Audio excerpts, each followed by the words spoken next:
Hello and welcome to my psychoanalytical reading of Lolita by Vladimir Nabokov. The psychoanalytical theory is good for in-depth, intensive character analysis as well as understanding why characters are the way they are and act the way they do. In the novel, Humbert is a middle-aged man who is deeply in love with his stepdaughter Lolita. Humbert knows that his subconscious desires and motivations towards Lolita are wrong, however that does not stop him from acting upon those desires, and readers find that Humbert constantly justifying his inappropriate interactions with and his feeling towards Lolita. Through the story, Vladimir Nabokov conveys that obsession and lust are dangerous and can cause one to disregard societal norms, which ultimately leads to unethical decisions and undesired consequences. Therefore, people should not let their id take control of their actions. Nabokov demonstrates this theme through the disturbing tone and internal monologue Humbert puts forth when describing his inner desires toward Lolita.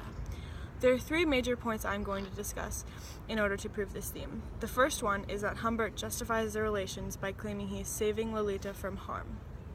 Therefore, their relationship is healthy.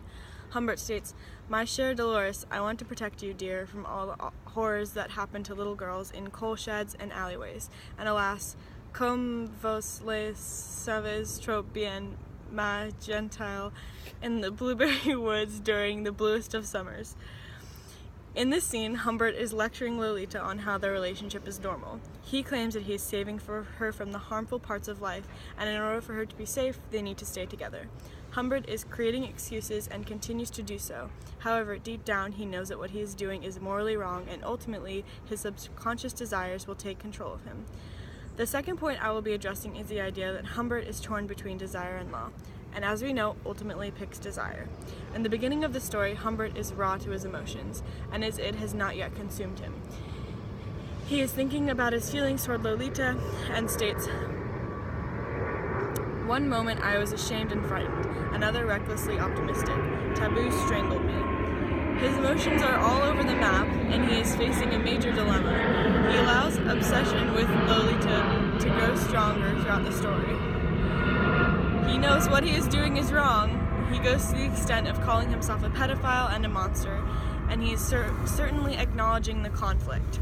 However, he does nothing to fix it and lets his feelings ultimately take control of him, which displays his obsession as well as weaknesses. The last point I am going to discuss is that Humbert understands that he is a criminal, and oftentimes he switches the point of view to the third person, which shows the sociopathic ways of his thoughts. I grabbed this quote from the middle of the story. It is around the time when Humbert and Lolita are on the big giant road trip and they are romantically involved, and Humbert is new to his feelings towards their relationship. Humbert states, "This was a lone child, an absolute waif, with whom a heavy-limbed, foul-smelling adult had strenuous intercourse 3 times that very morning."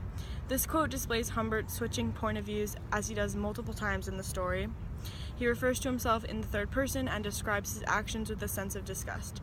He seems to at times tap out of his subconscious desires and understand that the acts he is committing are ethically wrong and illegal.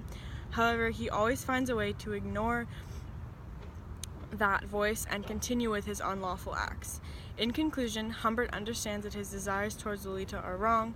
However, readers find that he continuously disregards his conscience and continues to engage in sexual and romantic relations with Lolita.